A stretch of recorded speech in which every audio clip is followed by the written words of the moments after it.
losing players. So I think we need to talk about who will the Gators be losing, whether that's to the NFL, seniors, or the transfer portal. Let's kind of do it like how we just did with who do the Gators need to get inside the portal, go position. Let's look at the QB room. Graham Mertz, senior, he's done. No more college eligibility left. Don't know what he's going to be doing. Maybe he gets a chance in the NFL. I do know he started a foundation for houses in Alachua. So like building houses in Alachua. So I think that's pretty good for him. I think Clay Millen transfers. From what I heard, he got straight up beat out by Aiden Warner. And I don't want Aiden Warner to be the second best QB on the roster. I don't think Millen wants to be the fourth best QB on the roster. I think Trammell passes Warner next year. But I think Millen transfers. And this doesn't really affect this room that much. This room is still DJ Lagway, if he's the best QB in the country, is an A+ room. Yeah, and I think like it's hard to imagine they would portal anyone that like if anything happens to DJ Lagway, like that's what this operation all centers around. Like, the depth at the position doesn't really matter because you need Lagway to be healthy. That's the whole value proposition here.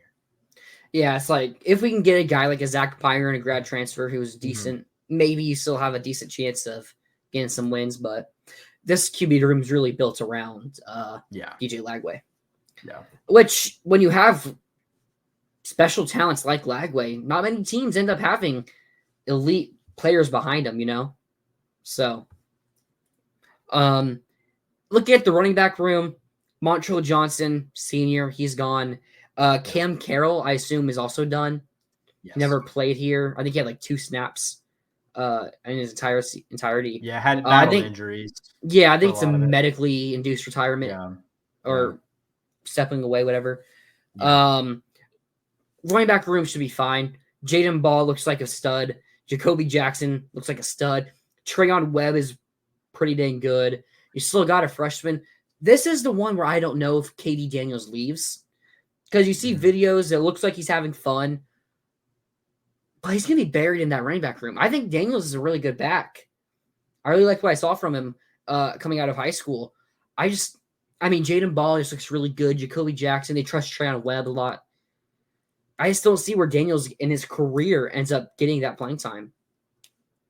Yeah, even with Webb too, who like I know Webb is like fired up about being a Gator. Like there's no sign at all that he wants to leave, and I'd say the same is true for KD Daniels. But Webb announced he's returning.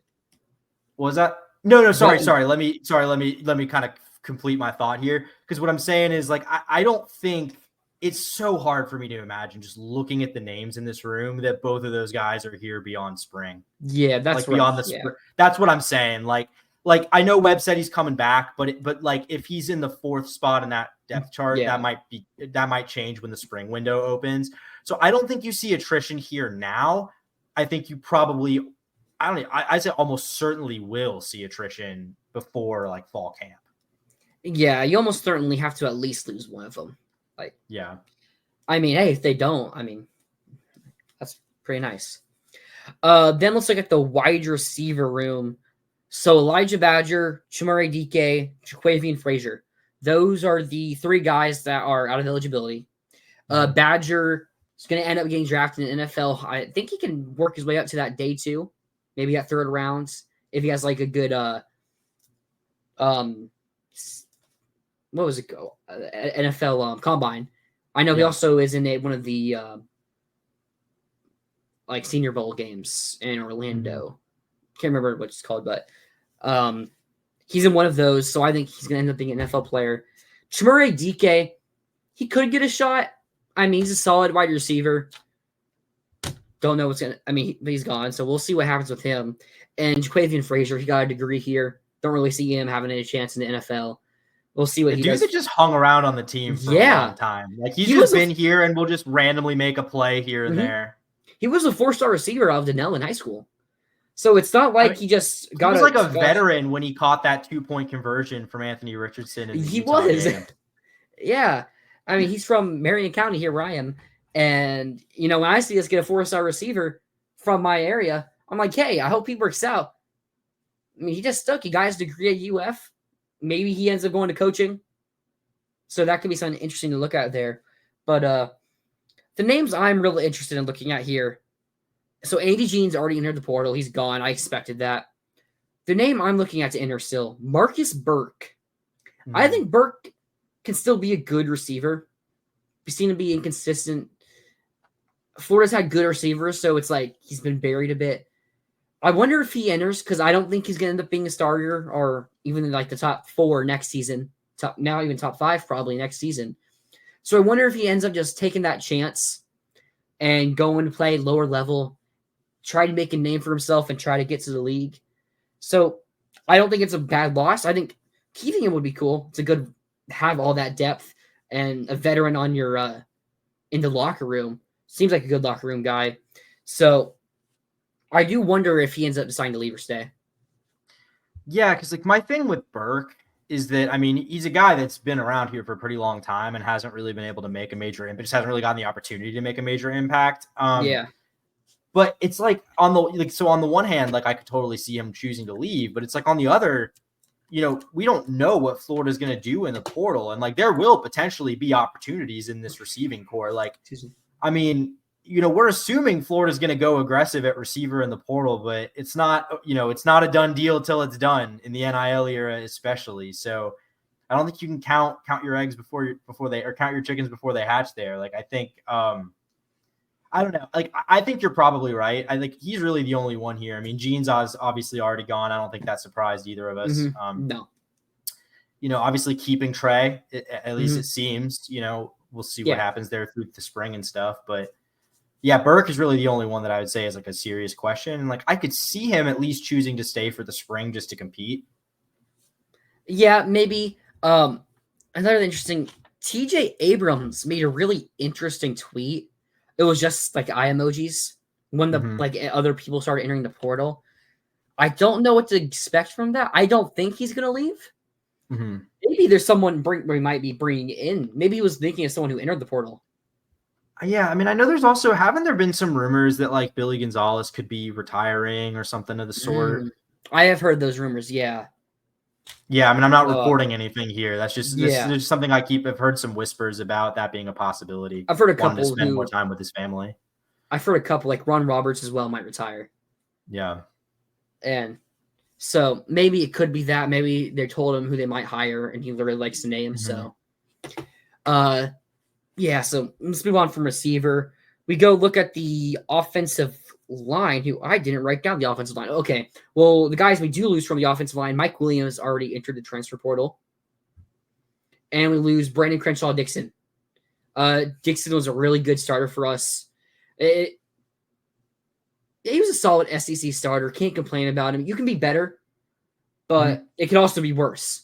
So I mean, it's a real gamble taking portal guys out of the offensive line guys out of the portal. So if you get one that's capable of starting in the SEC, that's a win, even if it could have been better. I'm him telling you right now, the freshman coming out of Fort Lauderdale American Heritage is a Trevor Etienne clone. Talking about Byron Louie. Mike my words, he is a beast. I mean, hey, I trust Jabbar Jaluk's evaluations. Yeah. So, I mean, I wouldn't be shocked at all. I just don't know if he's going to get playing time as a freshman because the room looks really dang good. So, yeah. I don't know if we thought Ball would see as much playing time this year as he did, and the situation just kind of arose. American Heritage, we also talked about, has a real good history of producing running backs. Yeah, it's a good history of producing everyone. Honestly, yeah, that's true. The QB for American Heritage, Dia Bell, the 10th ranked player in the country in the 2026 class, he is committed to Texas, and we already have our QB.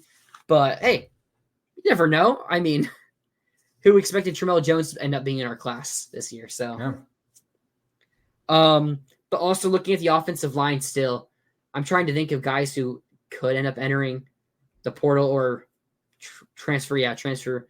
Don't think there's any other seniors. Damian George. Yeah, he's a redshirt junior, right? Yeah, so we don't know if George is going to do because we're some talented guys below him.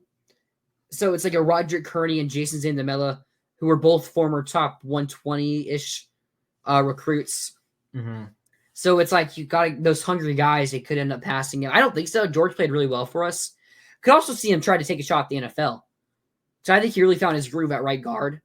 Mm-hmm. So it could shake. Maybe he gets some good positive feedback from from scouts. Yeah, and I mean you've also got Bryce Levette played a decent amount of snaps this year too at right guard, so you've got potential replacement on the roster if he were to leave. Yep. All right, then if we go to the defensive line, this is where we get our biggest losses, probably most losses. Both your nose tackles, Desmond Watson, and Cam Jackson. Cam Jackson gonna probably get a chance at the NFL. Don't know about Des Watson with all that size, but losing both of them really hurts. We already talked about the transfer who we're gonna need to bring in. Gonna try to find someone. But I mean, I really like Stephon Shivers, as Chris said earlier about him. I do like him in the future. Don't know about right now. On the D line, we also lose Joey Slackman, a senior 1-year Penn transfer. Didn't really work out. Maybe he helped Jack Pyburn develop a bit. So I think that's something that interesting to look at. Guys, we do lose. Kelby Collins already entered the portal. The problem with Kelby Collins, we moved him inside. Should have been an edge. Yeah. And showed as a freshman. He had a lot of QB pressures as a freshman, actually. Yeah. Last season. So I found it really interesting why we did end up moving him inside. Also heard that may not be the biggest guy in practice. So maybe that's also part of him not developing as much. And then we also lose Justice Boone. We already talked about this when it first happened because it broke when we just went on air. Not really a loss. Just didn't end up developing. There's guys in position that we like a lot more, like Tyreek Sapp, Jack Pyburn, Cam James. So don't really see much of a loss there. And we do need some D-line. It's mostly the nose tackle. That's really the biggest concern. Don't know what Lions injury is going to heal from or if it will. What do you got to say about the D-line? Yeah, I mean, I think you kind of nailed it. You need starting caliber players there because of what you're losing. I mean, Banks, we could see Banks go too. Banks has the option to come back, but I wouldn't be shocked if he left. There's another thing about Banks. Apparently, Texas A&M is trying to take some of our defensive linemen. You have Chaos Spencer, who's now the D-line coach at Texas A&M. So he obviously has a good relationship with our defensive line guys. We could see one of them. I mean, Texas A&M has a lot of money. They could come in and snatch one of them. I'm not going to bet on that because, I really like Caleb Banks and Tyreek Sapp. Yeah. They could be one of the best defensive line duos in the country next season. So I hope we don't lose them. But another name also, TJ Searcy. Yeah. I don't really think he's that good. Decent run stuffer. We have plenty of those. Doesn't show much flash as a pass rusher. So. Yeah, I'm glad you brought up the thing about transfer inducement because it actually was a good segue into the other thing I wanted to talk about here, which is, this is kind of a good example of it, but it's also more of a general point.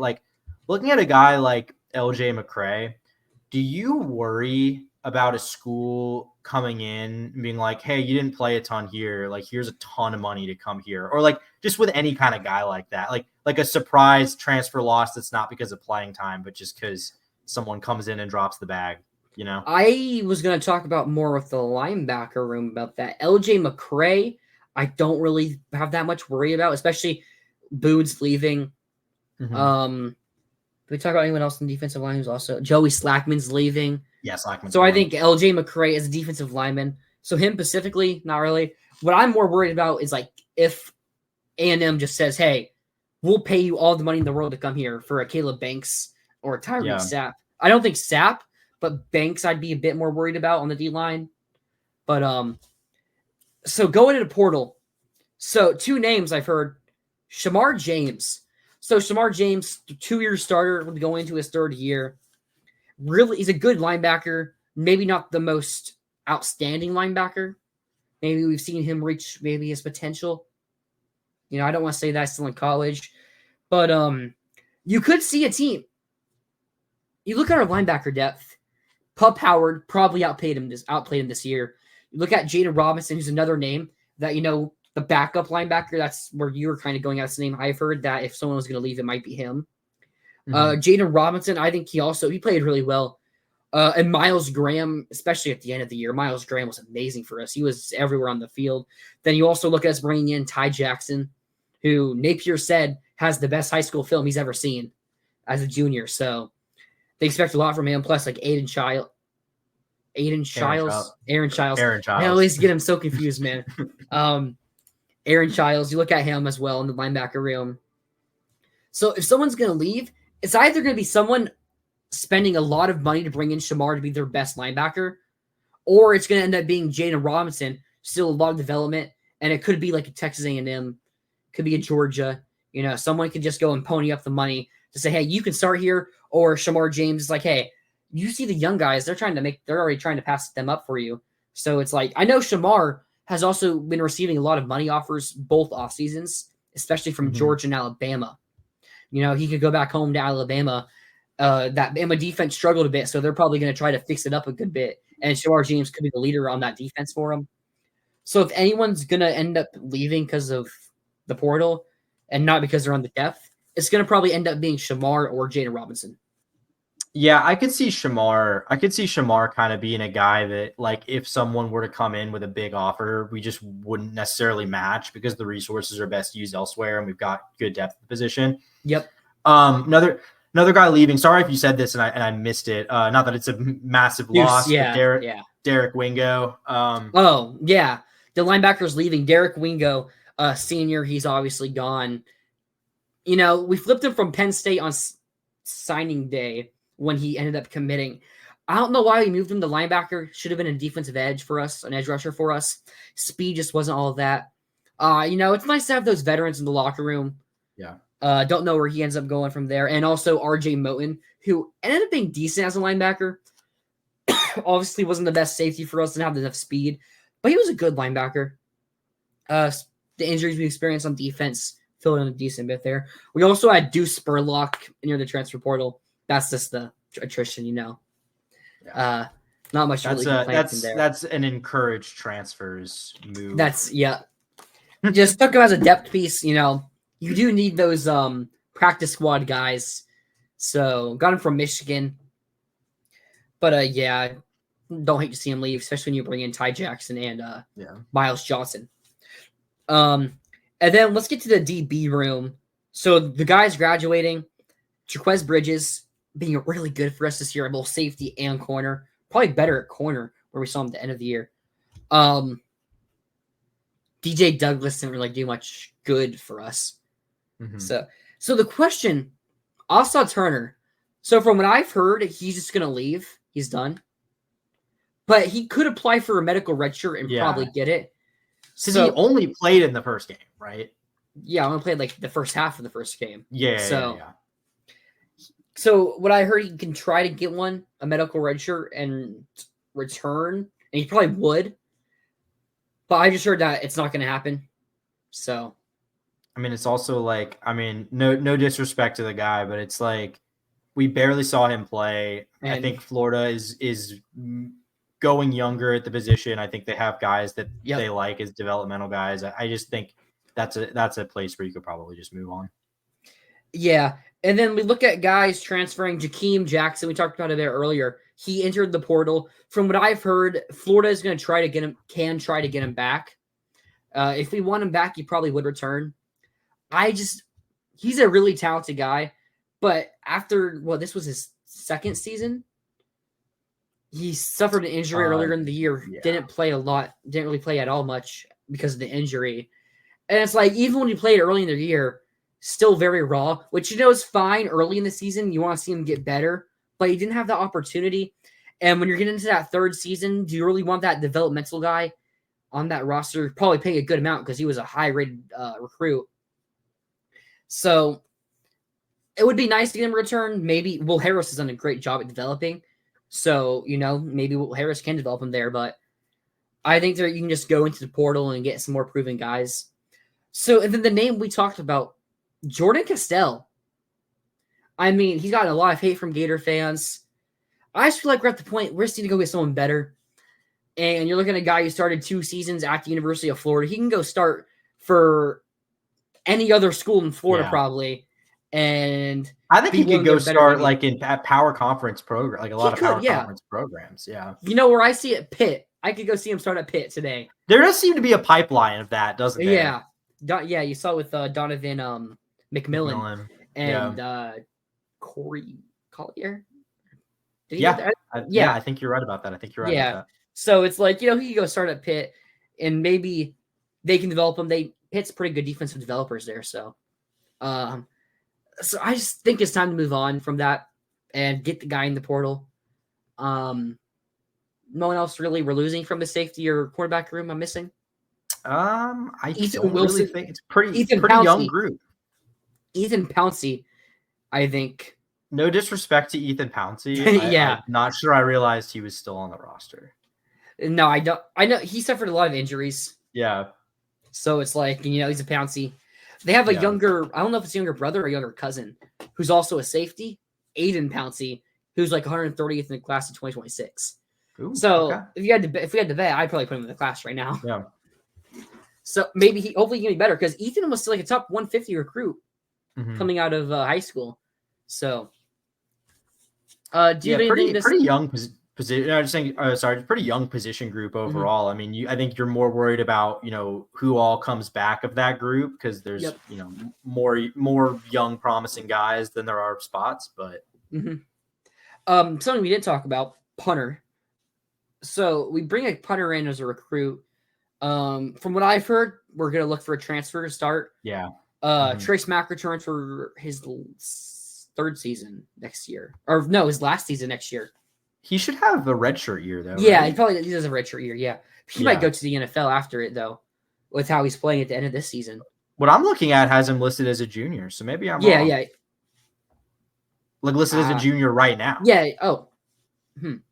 Yeah. So maybe next year is his last year. I don't know. But would you lose Jeremy? Oh, because he was our kickoffs. He was the kickoff specialist, even when he wasn't right. the starting place kicker. That's why. Okay. We had but Jeremy Crawshaw leaves. I've heard we're going to go into the portal, look for a punter, and not just go with the freshman. So that's interesting to see. Don't really know much about portal punters, obviously. Yeah, it's outside my area of expertise. I will punt on that one. Pun intended. Sweet.